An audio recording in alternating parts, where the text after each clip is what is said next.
Assalamualaikum warahmatullahi wabarakatuh. Nama saya Yumi Fakira Ramadhani. Di sini saya akan menjelaskan tentang apa itu cerpen dan struktur dari cerpen.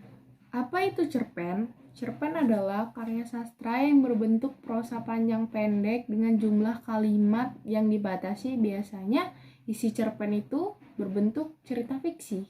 Batas maksimal dari cerpen adalah 20 halaman atau tidak lebih dari 10.000 kata. Kisah yang diangkat pada cerpen biasanya hanya memuat satu permasalahan saja. Dan salah satu ciri khas dari cerpen itu tidak banyak tokoh yang ada di cerita gitu. Jadi biasanya hanya membahas satu tokoh gitu. Cerpen sendiri memuat unsur-unsur seperti penokohan, alur, latar, tema, dan juga gaya bahasa.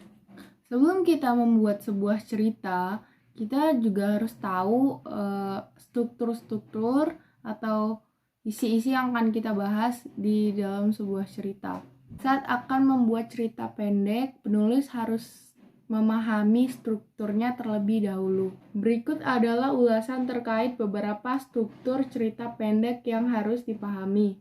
Struktur pertama ada abstrak. Sebenarnya bagian abstrak ini opsional, sehingga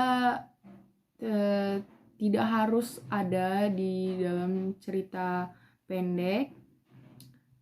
Abstrak ini merupakan ringkasan dari cerita atau intisari dari cerita tersebut.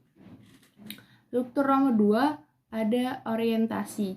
Orientasi ini merupakan tahapan pengenalan, bisa pengenalan tokoh dan pengenalan latar cerita juga. Bagian ketiga itu komplikasi. Komplikasi merupakan tahapan ketika sebuah cerita itu muncul konflik, muncul permasalahan awal hingga konflik itu memuncak. Bagian keempat ada resolusi. Bagian resolusi ini merupakan bagian penyelesaian dari konflik tadi. Ketika komplikasi kan konflik, dan resolusi ini adalah bagian penyelesaian dari masalah dari cerita pendek itu tersebut. Terima kasih sudah mendengarkan video saya dan menyimak dengan baik. Saya minta maaf bila ada pengertian yang salah atau salah dalam penggunaan kata dan kalimat. Saya mengucapkan terima kasih dan bye-bye, see you next time.